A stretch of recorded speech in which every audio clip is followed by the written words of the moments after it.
Good afternoon, ladies and gentlemen. Welcome to the Harley-Davidson Museum Custom Bike Show weekend in Milwaukee.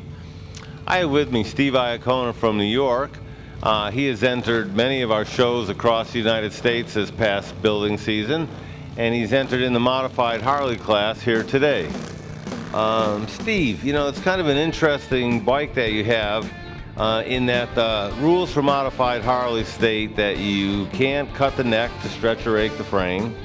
You have to use stock Harley engine cases, but back of the transmission you can put a weld-on section or a swing arm. That's what guys usually do, but you really went right out of the ballpark on this one. So tell us a little bit about how you configured the back of this bike. Well, it's got a 2-inch stretch on it, and I did the tail section to resemble more of a modern sport bike, and I gave it a suspension with an adjustable ride height on the tail. So talk about that adjustable ride height. Is that in the seat or is that actually a suspension? Give us a little bit of detail on the engineering and thought behind that. It's built into the seat suspension. It's got a link that you can adjust to raise it about 1 inch. Does that help in terms of rideability? What does it do? Does it actually create a comfort, or is it just more of an aesthetic than a functional piece? Well, because of the rear sets, I figured it'd be better to adjust the ride height so you would have more room in your legs and move around on the bike a little easier. So anybody can get on there and I can adjust it for them.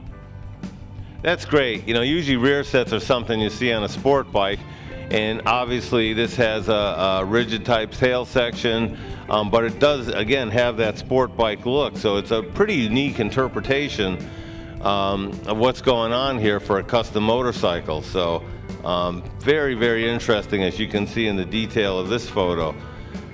Let's talk a little bit more about what you did on the power plant. Any upgrades going on there? It was originally an 883, so I bumped it up to a 1200 with Buell heads and cylinders and dual 30mm Kunis. Does it get right up and get out of its way pretty good? It does. The bike's a lot lighter. I haven't weighed it, but it is a lot lighter than stock, so it moves really well. You know, usually with something with this kind of workmanship, it puts somebody at the level of the freestyle class. What was your motivation to kind of have a build of this level and integrity for the modified Harley class? I just wanted something a little different that stood out in the group, and I wanted to go to the extreme as far as I can go within the rules.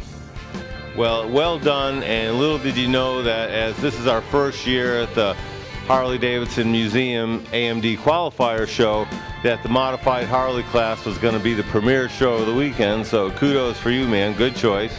The winners of the modified Harley class this weekend are up for $3,000 in prize money, the 120-inch engine you see out front here, plus a chance to display your bike, or an opportunity to display your bike in the museum.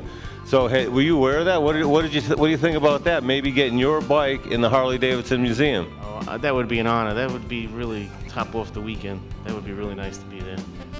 So, you know, there's another season coming up here. We have the AMD World Championship coming up in May. Freestyle guys actually, they get a chance to go over to Europe and participate in the World Championship. Any surprises or any new bikes or projects you got planned for next year? I'm probably going to be building a freestyle bike, starting as soon as I get back. This is for those of you who may not be aware of it, the World Championship has been held in Sturgis for the past 6 years, in the United States for the past 8. In May of 2013, we are moving the World Championship to Essen, Germany for a little bit of time. And we already have 3 people as part of Team USA that have qualified to enter the World Championship with a full expenses paid trip. And the winner of the freestyle class here this weekend will also qualify for Team USA and a trip to Germany. So what do you think about Harley-Davidson sponsoring this show, and what about the setup they got for us here? Oh, this has got to be the nicest setup I've ever seen going to a motorcycle show. The chandeliers really top it off. Nice touch. Really? We're getting pretty classy here, you know. Been doing these builds and some of the shows, you guys just wouldn't believe some of the places we've been to and the things we've done, but we really appreciate what Harley has done for us with this AMD qualifier show. They've given us a top shelf venue to display the dedication and the workmanship of these builders. We do appreciate everybody coming out today. And Steve, I know you're busy and taking the time to talk with us and explain the inspiration by your bike. Thank you very much for coming out. Oh, thank you. It's a pleasure to be here, talking to you.